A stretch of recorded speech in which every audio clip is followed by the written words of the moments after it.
Hey everybody, it's Friday. Yes, we've made the week. Yeah, and today Fridays are power days.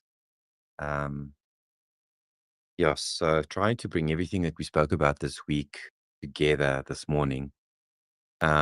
This morning we had one of the most powerful moments that I've witnessed for a very long time in this movement of grace.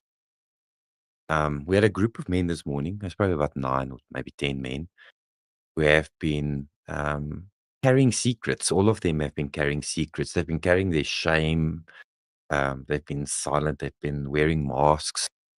They uh, they just dropped everything this morning: the shame, the secrets, the masks, and then they stepped into the truth. And it wasn't little truth. It wasn't half truth.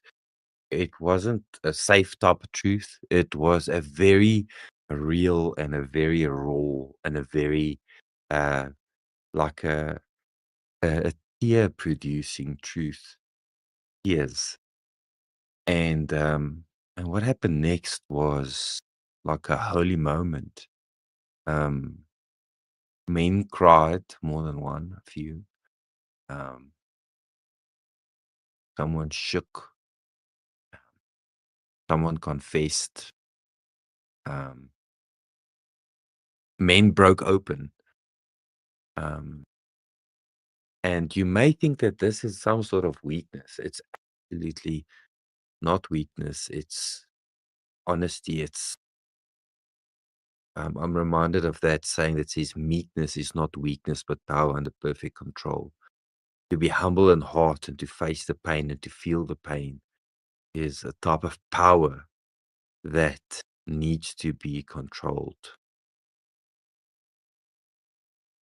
So, and then a new guy, a minister in a ministry, a leader, a man that's probably been looked up by many, and trusted by even more people, probably stepped into God's marvelous light this morning, and he experienced God's grace and truth for him. There was no performance. Um, he didn't hide behind his Bible. He didn't pretend. He just simply said, like, basically, I'm done with the darkness.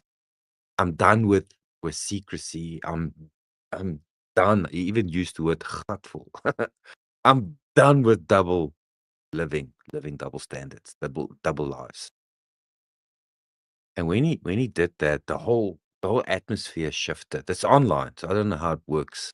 It's still an atmosphere. Feels like you're together. But the whole atmosphere shifted, and I think heaven moved. I think heaven came crashing into the space that we held together, in our minds, in our spirits. Um, so when truth meets mercy, righteousness gives us peace, and that is exactly what we experienced this morning. We felt it. Our hearts have forever been changed. It was like watching darkness pack its bags and flee the room, flee the space, the room that is our hearts. One man dared to speak, step into the light, and then everybody moved. One man stepped and everyone moved.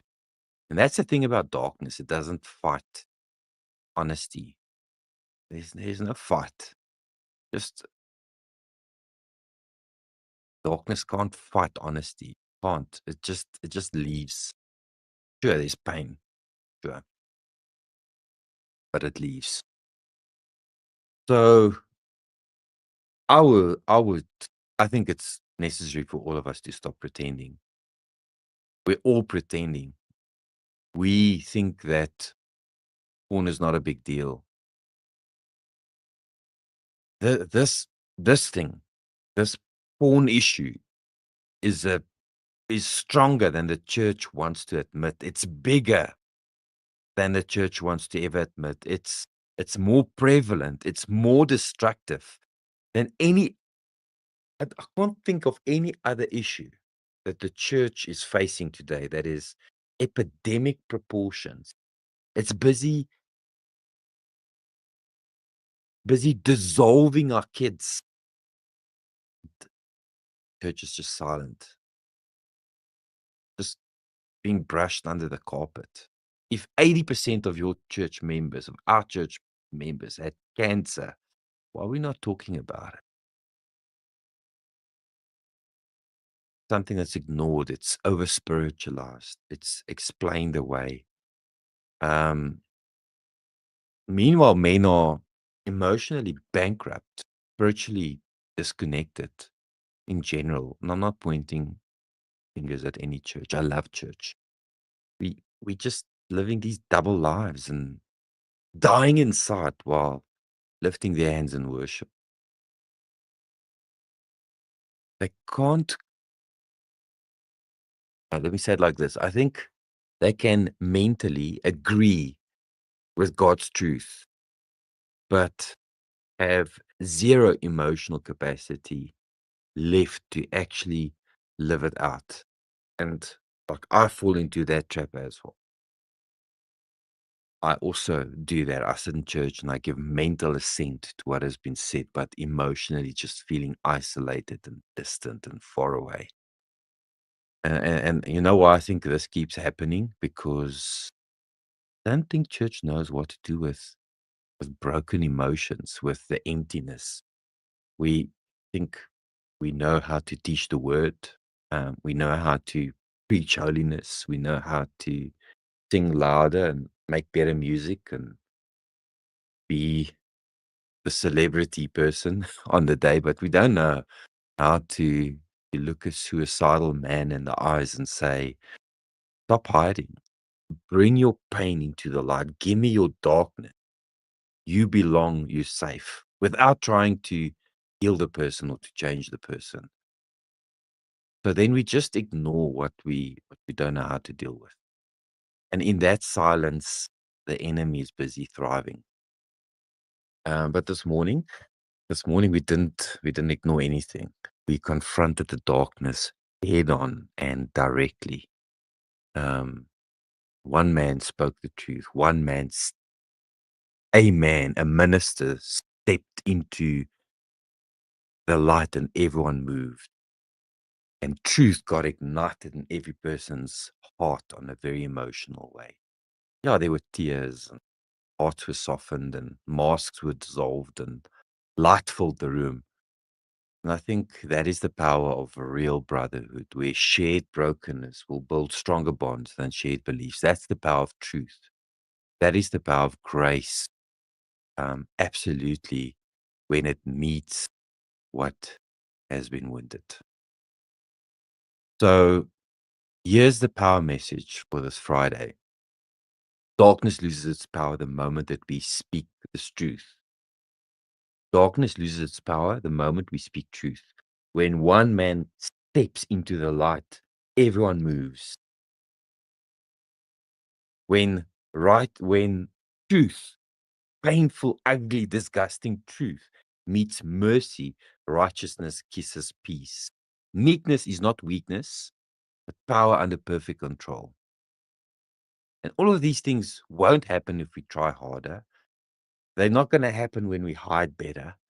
They're not going to happen when we pretend to be strong, but they happen when we speak, when we confess, when we step out of the shadows into God's light in a safe space. If you don't know where to find a safe space, please contact me. This week has shown us um, pain, and we talk Mondays about pain. There's proof and there's a plan. And today we're talking about power. And we're talking about the power of being honest, power of truth, the power of vulnerability, the power of community, and the power of grace. I'd like you to hear me. We're talking about these things because they're absolutely real. And I think this is what revival would look like here, at least. Not lights and crowds and noise and stages and all of the other hoo-ha things. They're all nice. but it's when men and women step into truth and we can experience how darkness flees, how it runs away. Thanks for listening to me today.